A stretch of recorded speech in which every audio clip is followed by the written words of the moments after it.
దేవుని నామానికి మహిమ కలుగును గాక. ఈ సమయంలో హల్లెలూయా స్తుతి మహిమని పాటను పాడుకుని దేవుని నామాన్ని మహిమపరుద్దాం.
ప్రభు అయిన యేసుక్రీస్తు వారి నామములో మీ అందరికీ కూడా శుభాలు. మరలా మీ ఎదుటకు రావడానికి దేవుడు చూపిన కృపను బట్టి నేను దేవునికి లెక్కలేని వందనాలు తెలియజేస్తున్నాను. మా voice of break through YouTube ఛానల్ను వీక్షిస్తున్న మీ అందరికీ కూడా బ్రేక్ త్రూ పరిచయాల నిమిత్తం మీకు వందనాలు తెలియజేస్తున్నాను. కనుక ఈ యొక్క దినమున మరొక్కసారి పరిశుద్ధాత్మ దేవుడు నీతో నాతో మాట్లాడడానికి సిద్ధంగా ఉన్నాడు. లూకాసు వార్త 13వ అధ్యాయము 6వ వచనం నుంచి మనం చూడగలిగితే యేసు ప్రభు వారు ఒక ఉపమానం చెప్తూ ఉన్నాడు. ఈ ఉపమానము దేని కొరకంటే అంజూరపు చెట్టు కొరకు. ఒకని తోటలో అంజూరపు చెట్టు నాటారంట. ఆ నాటిన చెట్టు ఎంతో బలముగా, దృఢముగా, అందముగా, చక్కగా ఉందంట. కానీ విశేషం ఏంటంటే దాని పళ్ళ వెతకడానికి క్రీస్తు వారు వచ్చినప్పుడు ఆ చెట్టుకు ఏ ఫలాలు కూడా లేవంట. ఎంత దారుణమో చూడండి. ఇది ఎవరికి సూచిస్తుంది, ఎవరి గురించి మాట్లాడుతుందంటే నేటి క్రైస్తవ జీవితాల గురించే ఇది మాట్లాడుతుంది. ఏనాడో దేవుడు నిన్ను తన తోటలో ఒక అంజూరపు చెట్టుగా నాటాడు. నాటిన నీ పని ఏంటంటే నువ్వు దేవుడిస్తున్న బలమైన ఆహారమును తింటూ ఆయన కొరకు బలమైన పళ్ళను నీవు ఇవ్వాలి, నువ్వు కాయాలి. కానీ ఇక్కడ విచిత్రం ఏంటంటే పూత లేదు, కాయ లేదు. అంజూరపు చెట్టు మాత్రము చూడడానికి నిగనిగలాడుతూ ఉంది. అక్కడ రాస్తున్న గొప్ప అంశము ఏంటి అంటే ఆ యజమానుడు వచ్చి ఆ తోటను పరిశీలిస్తున్నాడు.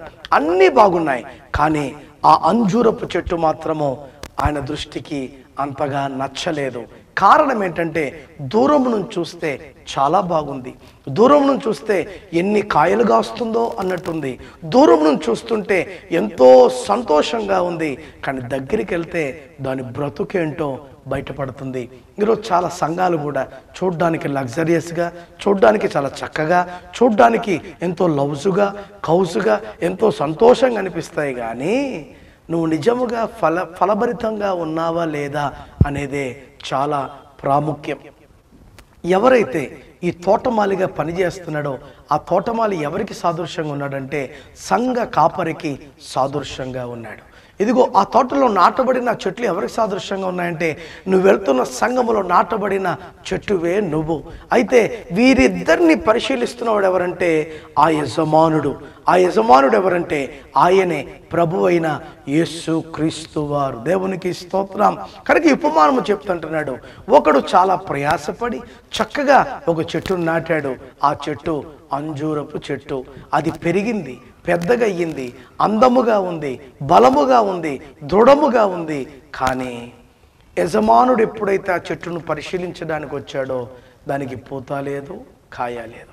అందుకే నాకు చాలా ఇష్టమైన పాట ఒకటి, అంజూరపు చెట్టు ఒకటి నాటెను ద్రాక్షావనమందు, పూతారాదే పళ్ళే లేవే చక్కని ఆకులతో నిండే, పూతారాదే పళ్ళే లేవే చక్కని ఆకులతో నిండే, అంజూరపు చెట్టొకటి నాటెను ద్రాక్షావనమందు. దేవునికి మహిమ కలుగును గాక. అంజూరపు చెట్టు ఒకటి నాటెను ద్రాక్షావనమందు. విచిత్రం, దానికి పూత లేదు, కాయ లేదు. ఈరోజు చాలా మంది జీవితాలు అలాగే ఉన్నాయి. అందుకే పరిశుద్ధాత్మ దేవుడు నీతో మాట్లాడుతున్నాడు. ఆయన బాధపడుతున్నాడు. నేను నీకు కావలసిన నీరునిస్తున్నానే, నీకు కావలసిన స్థలమునిస్తున్నానే, నీకు కావలసిన సమస్తాన్ని నేను చేస్తున్నానే, నువ్వు ఎందుకు నా కొరకు ఫలించలేకపోతున్నావు? నువ్వు ఎందుకు నా ఆకలిని తీర్చలేకపోతున్నావని దేవుడు బాధపడుతూ ఉన్నాడు. ప్రియ దేవుని బిడ్డలారా, ద్రాక్ష తోటలో నాటబడిన ఓ విశ్వాసి, ఆ ద్రాక్ష తోటను కావలి కాస్తున్న ఓ కాపలిదారుడా, కాపరి, అది నేనైనా నువ్వైనా ఎవరైనా మనం ఏం చేయగలుగుతున్నాం? ప్రభువుకు మహిమకరంగా ఉండగలుగుతున్నామా? ప్రభు మెచ్చే భక్తిని మనం చేయగలుగుతున్నామా? ప్రభు ఇష్టపడే స్థితిని మనము కోరుకోగలుగుతున్నామా? పొందుకోగలుగుతున్నామా? ఉండగలుగుతున్నామా? ఈరోజు నీవు ఒక్కసారి జ్ఞాపకం చేసుకోవాలి. ఆయనకు చాలా కోపం వచ్చిందంట. కోపం వచ్చానన్న మాట ఏంటో తెలుసా? ఏ తోటమాలిట్రా, ఈ చెట్టును నరికే అన్నాడంట. అప్పుడు ఆ తోటను కాస్తున్నా ఆ పనివాడు అంటాడు, అయ్యా అయ్యా ఇంకొక సంవత్సరం అవకాశం నాకు ఇవ్వండి, ఒక్క సంవత్సరం అవకాశం నాకు ఇవ్వండి, నేను మరలా ఏమి చేయగలదు అది చేస్తాను, నేను ఏమి చెయ్యాలో అది నేను చేస్తాను, మరలా గుంత తీస్తాను, మరలా నీళ్లు పెడతాను, మరలా అన్నీ చేస్తాను. అయ్యా ఒకవేళ అప్పటికీ కూడా ఈ చెట్టు కాయకపోతే దాన్ని నరికేయడానికి నేను సిద్ధమయ్యా అని ఆ తోట యజమానుడు ఏడుస్తున్నాడంట. ఈరోజు ఇది ఏం మనకు తెలియజేస్తున్న నీతి సూత్రం ఏంటంటే, దేవుడు ఇంకొక అవకాశము నీకు నాకు ఇచ్చాడు ఆయన కొరకు ఫలించడానికి. దేవుడు మరొక అవకాశం ఇచ్చాడు నీకు నాకు, ఆయన బిడ్డలుగా రుజువుపరచుకోవడానికి, రూఢీపరచుకోవడానికి. ఈ అవకాశాన్ని నువ్వు సద్వినియోగం చేసుకోగలుగుతున్నావా? చేసుకుంటావా? ఆలోచించొక్కసారి. ద్రాక్ష తోటలో అంజూరపు చెట్టును దేవుడు నాటాడు. ఫలిస్తున్నావా? నువ్వు ఒక కాయ కాదు, ఫలిస్తే ఇంకా ఎక్కువగా ఫలించాలంటున్నాడు దేవుడు. కొంతమంది ఒక కాపుతో ఆగిపోతారు, రెండో కాపుతో కాదు. అలా కాదు, మనం బ్రతికిన కాలమంతా తగిన కాలమందు దేవునికి మనం ఫలభరితమైన జీవితాన్ని జీవిస్తూనే ఉండాలి. అప్పుడే అది దేవునికి మహిమకరమైన స్థితి మనకు కలుగుతుంది. అందుకే దేవుని వాక్యాన్ని మనం జాగ్రత్తగా చూడగలిగితే యోహాను సువార్త 15వ అధ్యాయము 1 నుంచి 6 వరకు చూస్తే అంటున్నాడు, నేను నిజమైన ద్రాక్షావల్లిని, మీరు నా తీగలు అంటున్నాడు. మీరు నాలో నేను నీలో ఉంటేనే మీరు ఫలిస్తారు, లేకపోతే మీరు ఫలించరు. నా నుండి దూరమై ఎవడు ఫలించరు. అటువంటి వారిని ఏం చేస్తారంటే తెలుసా? దాన్ని నరికి అగ్నిలో పరవేస్తారు అని చెప్పిన శ్రేష్టమైన వాక్య భాగాన్ని ఒకసారి జ్ఞాపకం చేసుకో. ఈరోజు దేవుడు నీలోకి, నీలో దేవుడు. మనమేమంటాం? ఈ కార్యం జరిగితే అప్పుడు దేవుడిని నమ్ముతాలే, ఈ కార్యం జరిగితే అప్పుడు దేవుడిని చూస్తానులే, ఈ కార్యం జరిగితే అప్పుడు ఆలోచిస్తాను. తప్పది. నీ జీవితము, నా జీవితం ఫలభరితంగా ఉండాలిరా బాబు అంటే మనం చేయవలసిన పని ఏంటంటే మనము ఆయనలోకి రావాలి. ప్రభా, ఆమె ఎంటీ వెజల్. ప్రభా, నేను ఎంటీ వెజల్గా ఉన్నాను, నాలోకి వస్తావా? నువ్వు నాలోకి రా. ఆయన వచ్చాడా? శ్రేష్టం. నేను నీ కొరకే ఉన్నానయ్యా అని నువ్వు అన్నావా? ఆయన నీలోకి రావడానికి ఆయన సంసిద్ధంగా ఉన్నట్టుగా దేవుని వాక్యము మనకు తెలియజేస్తుంది. ఎందుకు? కారణం ఏంటి అంటే కొరింథీ సంఘము అపోస్తలుడైన పౌలు గారు రాస్తూ అంటున్నాడు, know you not you are the temple of God. నీకు తెలియదా నీవు దేవుని యొక్క ఆలయమై ఉన్నావు. ఈ ఆలయమును నాశనము చేయు వారిని దేవుడు ఊరుకో ఉండడు, వాడిని సర్వనాశనము చేసేస్తాడు. కనుక ఈ ఆలయములో కొలువై ఉండవలసిన వాడు ఎవరంటే దేవుడే. Lord, I wait for you. ఆయన నీ కొరకు ఎదురు చూస్తున్నాను, నాలోకి రావా? నేను నీలోకి రావడానికి సిద్ధంగా ఉన్నాను, నేను వచ్చా, నీవు రానాయన అంటే ఆయన మనలోకి రావడానికి ఆయన ఇష్టపడుతున్నాడు. అందుకే నేను నిజమైన ద్రాక్షావళిని అంటున్నాడు ఆయన. ఓ అంజూరపు చెట్ట, అంజూరపు చెట్టుకు సాదృశ్యంగా ఉన్న ఓ విశ్వాసీ, ఆలోచించొక్కసారి. ఈరోజు నువ్వు అలా ఉండగలుగుతున్నావా? ఫలభరితంగా ఉండగలుగుతున్నావా? ఆలోచించొక్కసారి. నువ్వు అలా లేకపోతే మనమేమి కూడా చేయలేము. అలా లేకపోతే నీ నా గతి నరకమే. మత్తయి సువార్త 21వ అధ్యాయం 19వ వచనంలో మనం చూడగలిగితే యేసు ప్రభువారు ఒక అంజూరపు చెట్టు దగ్గరికి వెళ్ళాడంట. అది కూడా ఇలాగే ఆకులతో చక్కగా ఉందంట.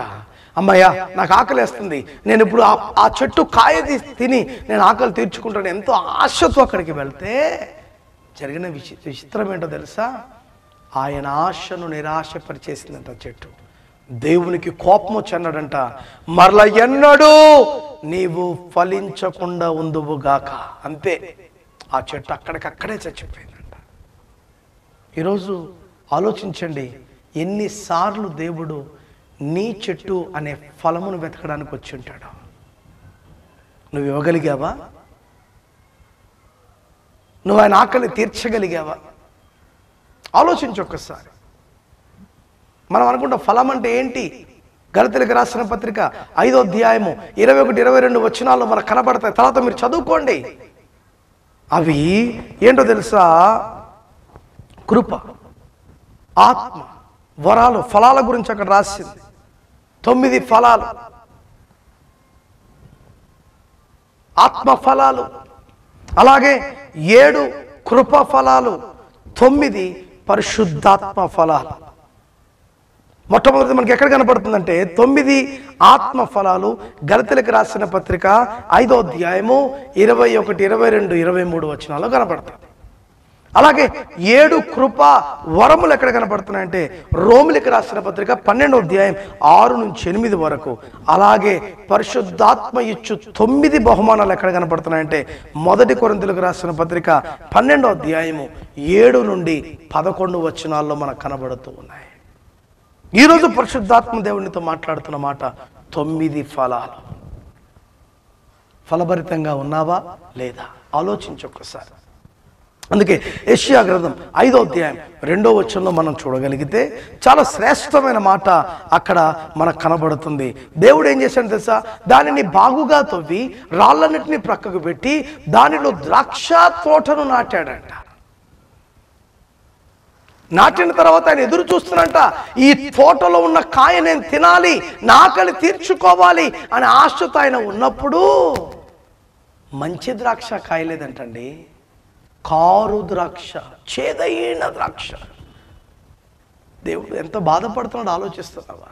నేను ఇంత నీ కొరకు చేస్తుంటే నువ్వు నా కొరకు ఏం చేయగలుగుతున్నావు? దేవుడు ఏమడుగుతున్నాడు? నా కొరకు ఫలించు, నాలా బ్రతుకు, నాలా జీవించు, నాలా ఉండు. అందుకే యేసుక్రీస్తునకు కలిగి ఉన్న ఈ మనస్సు మనం కలిగి ఉండాలి. ఆయన మనస్సు లేకపోతే మనం ఫలభరితంగా ఉండలేమో. ఈరోజు మరలా నీకు అవకాశం ఇస్తున్నాడేమో. ఒకవేళ అవకాశం ఇస్తున్నా నువ్వు సద్వినియోగం చేసుకోకపోతే దేవుడు చెప్తున్న మాట, దాన్ని నరికివేయి, అది నాకు ఉపయోగము లేదు. అలా నువ్వు చచ్చిపోతే అది నీకు మంచిదేనా? ప్రభువుని ఎరుగుతూ ఆయన సన్నిధికి నువ్వు వస్తూ ఆయన కొరకు జీవించకపోతే అది నీకు మంచిదేనా, ఆశీర్వాదమేనా? ఆలోచించు. ఈనాడు సాతాను గనులైన వారినే పట్టుకుంటుంది. ఇంట్లో గనులైన వారు ఎవరో తెలుసా? తండ్రి వాడిని తాగుడుకు బానిస చేస్తుంది. ఇంట్లో గనురాలు ఎవరో తెలుసా? అమ్మ లాంటి స్త్రీ ఆమెను వ్యభిచారం అనే పుట్టలోకి పడేస్తుంది. పిల్లలను, ఇంటికి పెద్ద కొడుకు త్రాగుబోతు అయిపోతున్నాడు. అంటే గనులైన వారిని. సాతాను పని ఏంటంటే ఈ ఫలములు కాయకుండా ప్రతి ఫలము దేవుని చేత, ప్రతి చెట్టు దేవుని చేత శాపగ్రస్త స్థితిలోకి వెళ్ళాలనేది దాని ఆశ. అందుకే మత్తయి సువార్తలో మనం చూసుకున్నాం కదా 21:19 ఆయన చెట్టు దగ్గరికి వెళ్ళాడు. ఎంతో ఆశతో వెళ్ళాడు, ఎంతో సంతోషంతో వెళ్ళాడు. కానీ అక్కడ ఏమైందో తెలుసా? అది దేవుని ఆశను నిరాశపరిచేసింది. ఈరోజు నీ సంఘాల్లో నువ్వు ఆరాధిస్తున్నావు, నీ ఇంట్లో నీవు ఆరాధిస్తున్నావు, నీ హృదయంలో నేను ఆరాధిస్తున్నావు. నీ ఆరాధన చూద్దాం అని దేవుని దగ్గరికి వస్తున్నప్పుడు నువ్వు ఆరాధన అంటే ఎలా తెలుసా? ఒక చెట్టు పచ్చని ఆకులు చూడ్డానికి అందచందంగా ఉన్న స్థితిలోనే ఉంటున్నావు, కానీ ఫలము లేదు, ఫలము లేదు. అందుకే ఇర్మియా భక్తునితో దేవుడు మాట్లాడుతున్న 8వ అధ్యాయం 13వ వచనంలో ఆయన మాట్లాడుతున్న శ్రేష్టమైన మాట ఏంటో తెలుసా? ద్రాక్ష చెట్టు ద్రాక్ష ఫలమును ఫలించాలి, అంజూరపు చెట్టును ఫలించాలి. ఒకవేళ అలా ఫలించకపోతే నేను ఊరుకోను అని హెచ్చరిస్తున్నాడు. అక్కడ నేను వాటిని పెరికి వేస్తానంటున్నాడు, నేను వాటిని ఇది చేస్తానంటున్నాడు. నీకు ఆ జీవితం కావాలా? నువ్వు ఆ జీవితాన్ని కోరుకుంటున్నావా? అని భక్తి అంటే ఏంటో తెలుసా? లోకమును జయించడం, లోకమును అధిగమించడం, మన పరిస్థితులను దాటివేయడం. ఇదే భక్తి. మన పరిస్థితులను బట్టి ఆగిపోకూడదు, మన ఉద్దేశాలను బట్టి ఆగిపోకూడదు. అవి ఎన్నున్నా అన్ని ప్రక్కకు పెట్టి నువ్వే కావాలి నాయన అని ముందుకు సాగడమే క్రైస్తవ జీవితం. ఈరోజు దేవుడు నీకు అవకాశం ఇచ్చాడేమో.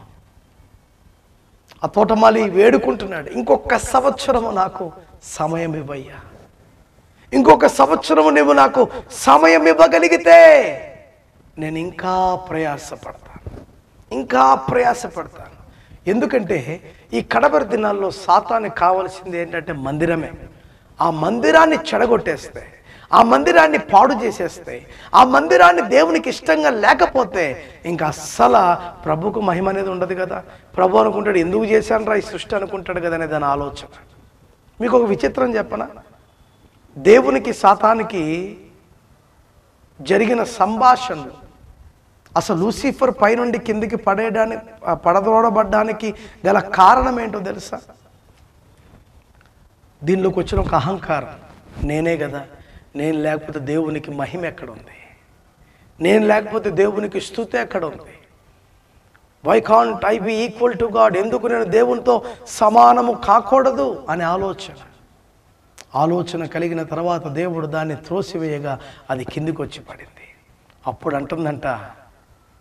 అంటుందంట చూస్తా ఎవడు నిన్ను ఆరాధిస్తాడో, ఎవడు నిన్ను గణపరుస్తాడో నేను చూస్తా అని చెప్పానంటున్నాడు. ఈరోజు విచిత్రం చూడండి, సాతాను త్రోయబడిన తర్వాతే దేవుడు తనను ఆరాధించడానికి ఉండాలనే ఈ మానవులమైన నిన్ను నన్ను దేవుడు సృష్టించాడు. ఏ మహిమ దేవునికి తేగలుగుతున్నావు, ఏ ఘనత దేవునికి తేగలుగుతున్నావు, ఏ స్థితిని నువ్వు దేవునికి తేగలుగుతున్నావు ఆలోచించు. ఈరోజు చాలా చోట్ల మనం చూస్తున్నాం, పిరకలు పెట్టుకుంటున్నారు, గడ్డాలు పెంచుకుంటున్నారు, ఇష్టానుసారంగా చినిగిపోయిన జీన్సులు వేసుకుంటూ, చినిగిపోయిన టీషర్ట్లు వేసుకుంటూ ఆరాధన చేస్తున్నారు. ఈ ఆరాధన దేవుడు వింటాడా?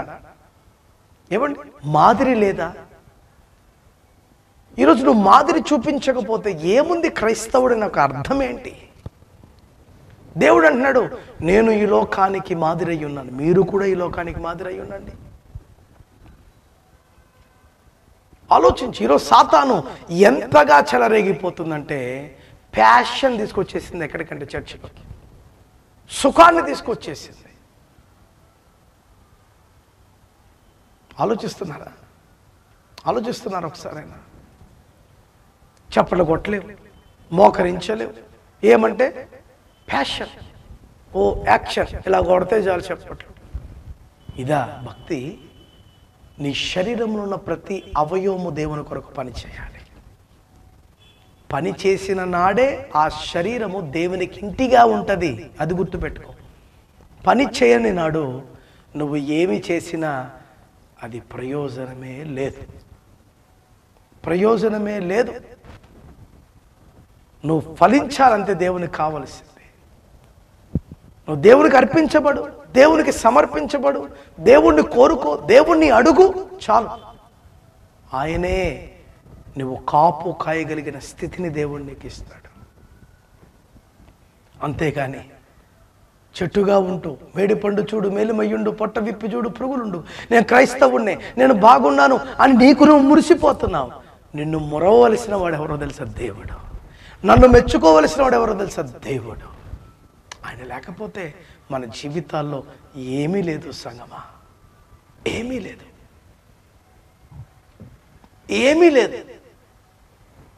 అందుకే ఈ ఉపమానము చెప్తున్నాడు. కొన్ని సంఘాల్లో అద్భుతమైన మాటలు వస్తే ఆ కాపర్ని మార్చేస్తారు, వీడొద్దు మాకని. అసలు ఈ కడవరి దినాల్లో దేవుడు అంటున్నాడు, ఆత్మ లేనివాడు నావాడు కాడు. సంఘం ఆత్మచేత నింపబడాలి, కాపరి ఆత్మచేత నింపబడాలి. ఇలా ఆత్మచేత నింపబడినప్పుడు నీ చుట్టుప్రక్కల వారందరూ కూడా దేవుని ఆత్మచేత నింపబడతారు. అపోస్తలుల కార్యములు 2వ అధ్యాయంలో మనం చూడగలిగితే పెంతెకోస్తు దినం అని ఒక దినం వచ్చిందంట. ఆ దినమున 120 మంది మేడ గదిలో దేవుని శక్తితో నింపబడి, దేవుని వాక్యం చెప్తుంది, వారికి ఆత్మవాక్య శక్తిని అనుగ్రహించినంత కొలది వారు అన్య భాషలతో మాట్లాడసాగిరి. బడాయిగా ఏదో చూపించుకోవాలని మాట్లాడద్దు. నువ్వు ఆత్మ చేత నింపబడిన నాడు నీవు కాదు ప్రజలకు కనపడేది, నీలో నాలో దాగి ఉన్న క్రీస్తే. దేవునికి మహిమ కలుగును గాక. ఈరోజు నన్ను నేను ఎలా ఎగ్జిబిట్ చేసుకోవాలి జనాల ముందు, ఎంత హుందాగా కనపడాలి, ఇదే ఏడుస్తున్నారు. కానీ నేను కాదురా బాబు కనపడవలసింది, క్రీస్తు కనబడాలి అనే ఆలోచన ఎవరికైనా ఉందా? ఆలోచించండి ఒకసారి. ఈరోజు నీ కర్తవ్యాన్ని నువ్వు చేసినప్పుడు దేవుని కర్తవ్యం దేవుడు చేస్తాడు. నీ కర్తవ్యం దేవుని వాక్యమును పొందుకుంటూ దేవుని కొరకు ఫలించాలి, దేవుని కొరకు ఉండాలి. ఆయన ఎప్పుడు వస్తాడో, ఏ సమయంలో వస్తాడో, ఎలా వస్తాడో ఎవరికి తెలియదు. ఆయన వచ్చిన పాటికి మనం ఫలభరితంగా ఉన్నామా, ఇంకా మనం దేనికి భయపడవలసిన పని లేదు. నువ్వు విశ్వాసివి, నువ్వు కాయను కాయాల, నువ్వు కాపరివి కాయను. ఎవరికైనా ఇది ఏదో నాకేదో బడాయిగా నేను చెప్పుకుంటూ వెళ్ళిపోవడం కాదు. నాకు నేను ఫలభరితంగా ఉండాలి, నీకు నీవు ఫలభరితంగా ఉండాలి. ఆయన ప్రతి ఒక్కరి దగ్గరికి వచ్చి వస్తున్నాడు. ఇది కర్నూలులో ఉన్న పెద్ద చర్చి కదా, ఆ చర్చికి వస్తున్నాడు, ఫలాలు లేవు. మధ్య చర్చికి వస్తున్నాడు, ఫలాలు లేవు. చిన్న చర్చికి వస్తున్న ఫలాలు లేవు. కానీ ఎక్కడ చూడు అక్కడ చర్చిలే చర్చలు, బోట్లు. మరి ఫలభరితంగా లేనప్పుడు ఎందుకయ్యా ఈ చర్చలు? దేవునికి ఇష్టంగా లేనప్పుడు ఎందుకయ్యా? నీ పొట్టకూటి కోసమా సంఘము? కులాలకి మతాలకి ఆ సంఘము, వర్గాలకి ఆ సంఘము? నో. క్రీస్తు రక్తము చేత కడగబడిన మనకు ఏమీ లేదు. మనమంతా గొర్రె పిల్ల రక్తములో కడగబడిన దేవుని బిడ్డలు మాత్రమే. దేవునికి మహిమ కలుగునుగాక.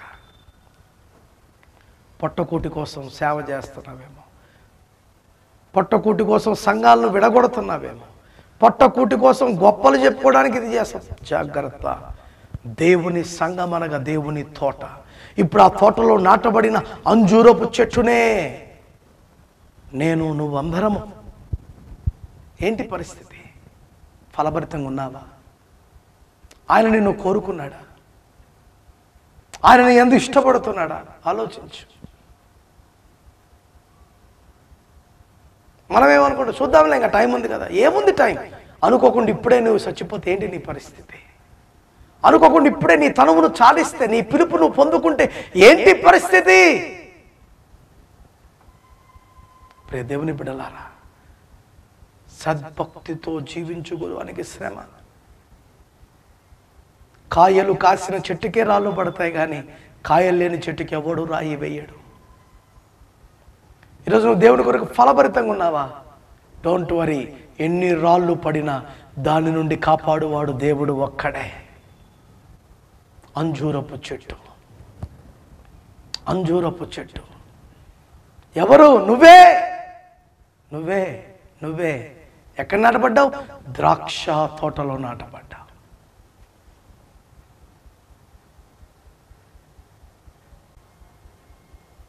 అర్థమవుతుందా? అందుకే అంజూరపు చెట్టు పూయకుండాను, ద్రాక్ష తోట ఫలింపకుండాను, చేరులోని పైరు అందకపోయినను, ఏమున్నా లేకున్నా, ఏ స్థితికైనా చాలిన దేవుడు నీవే అని ఒక వ్యక్తి పాట రాస్తూ ఉన్నాడు. ఎస్, మనం ఏ స్థితిలో ఉన్నా దేవుడే మనకు. దేవుడు లేకపోతే మన జీవితంలో ఏమీ లేదు. ప్రియ దేవుని బిడ్డలారా, there is nothing, nothing, nothing, nothing, nothing. అందుకే కాపరి వేడుకుంటూ అడుగుతున్నాడు, నాయన ఇంకొక సంవత్సరం టైం, నేను ఎంత చేయగలను, నేనేమి చేయగలను, ఎంత ప్రయాసపడుతున్నా, నేను ప్రయాసపడతాను, నేను ప్రయాసపడతాను, నేను ప్రయాసపడతాను, నేను ప్రయాసపడతాను. ఇంకొక సంవత్సరం అవకాశం ఇవ్వా. ఒకవేళ నువ్వు ఫలభరితంగా లేవా, దాన్ని అప్పుడు నేను నరికివేస్తానయ్యా, నన్ను ఒక్కసారి అవకాశం ఇవ్వండి. ఈరోజు క్రైస్తవులారా, మీకు ఇస్తున్న అవకాశం ఇది. అందుకే ఇంకా నువ్వు బతికున్నావు, అందుకే నువ్వు ఈరోజు ఇలాగున్నావు. నువ్వు లేకపోతే ఏమైపోతావు ఆలోచించు. ఆకులు ఎండిపోతాయి, నువ్వు నశించిపోతావు. ఈ కాల్చబడిన చెట్టు, ఎండిపోయిన చెట్టు దేనికి పనికి వస్తుందంటే ఒక మంటలో వేయడానికి తప్పించి దేనికి పనిచేయదు. అందుకే దీపం ఉండగానే మంటని సరి చేసుకోవాలంట. దీపం లేకపోతే మన జీవితం సరికాదు. అదే దీపం, వాక్యం అనే దీపము. అందుకే అబ్బాబ్బాని పెడబొబ్బలు పెట్టి మనం ఎంత ఏడ్చినా నా అబ్బలు కానీ నీ అబ్బలు కానీ ఎవరు కానరారంట. నరకానికి వెళ్ళాక అరుపులే, గోలలే. కానీ దేవుడిచ్చిన అవకాశాన్ని సద్వినియోగం చేసుకుంటూ ఆయన కొరకు ఫలభరితమైన జీవితంలో నీవు ఉంటే ఆయన దేవుని రాజ్యములోకి నిన్ను చేర్చుకుంటాడు. అక్కడ ఆకలి, దప్పులు, చింతలు, యావత్తులు ఏమీ లేవు. అక్కడ ఉన్నదంతా సంతోషమే, ఆనందమే. ప్రభువును గణపరిచే గొప్ప ధన్యత, ప్రభువును గణపరిచే గొప్ప ఆధిక్యత నీకు నాకు దేవుడిస్తూ ఉన్నాడు. ఏది కోరుకుంటున్నావు? మలమల మాడే అగ్నిగుండమా, లేదా శ్రేష్టమైన దేవుని పాదముల దగ్గర పడి పరిశుద్ధుడు, పరిశుద్ధుడు, పరిశుద్ధుడు, పరిశుద్ధుడు, పరిశుద్ధుడని ప్రతిగానాలు చేస్తూ ఆయన మహిమపరిచే స్థితిని నువ్వు కోరుకుంటున్నావా? ఆలోచించు. అంజూరపు చెట్ట, ఓ విశ్వాసి, ఫలిస్తున్నావా లేదా? అసలు ప్రేమలో మొట్టమొదటి ఫలం, ఈ ఫలభరితంలో ఉన్న మొట్టమొదటి ఫలం ప్రేమ. ఆ ప్రేమే లేదు కదండి అందరికీ. నీ ప్రేమలో లోపం ఉందండి. ఒకడు హెచ్చించబడితే తట్టుకోలేవు, ఒకడు మంచిగా తింటే తట్టుకోలేవు, ఒకడు మంచిగా బట్ట కడితే తట్టుకోలేవు, ఒకడు మంచిగా తిరిగితే తట్టుకోలేవు, ఒకడు మంచిగా మళ్ళీ ఎవరు ఉన్నవంటే విశ్వాసివి. ఏంటండి ఇది? వాడిని దీవించిన దేవుడు నిన్ను దీవించలేడా? వాడిని హెచ్చించిన దేవుడు నిన్ను హెచ్చించలేడా? వానికి ఇచ్చిన దేవుడికి ఎస్, మన దేవుడు పక్షపాతి కాదు. ఆయన ఏదైనా చేయగలిగిన వాడు. ఎప్పుడో తెలుసా? నువ్వు ఆయనకు ఇష్టంగా ఉన్నప్పుడు, నువ్వు ఆయనకు మహిమ తెచ్చే ఒక అంజూరపు చెట్టుగా ఉన్నప్పుడు, ఆయన కొరకు ఫలించబడే ఒక అంజూరపు చెట్టుగా నీవు ఉన్నప్పుడు, ఒక విశ్వాసిగా నువ్వు ఉన్నప్పుడు ఆయన నిన్ను కోరుకుంటున్నాడు. దేవుని సంగమా, ఆలోచించు. ఏదో విశ్వాసాన్ని చెప్పుకోవడం కదా, నువ్వు ఫలించాలి దేవుని కొరకు. అలా ఉన్నప్పుడే బలమైన కార్యమును దేవుడు నీ జీవితంలో నా జీవితంలో చేస్తాడు. అట్టి కృప దేవుడు నీకు నాకు ఇచ్చి ఒక చక్కటి శ్రేష్టమైన అంజూరపు చెట్టు, ఫలభరితమైన చెట్టుగా నీ జీవితం నా జీవితం ఉండలాగా మనం దేవునికి సమర్పించబడదాం. మిమ్మల్ని మీ కుటుంబాలను దేవుడు దీవించునుగాక. ప్రార్థన.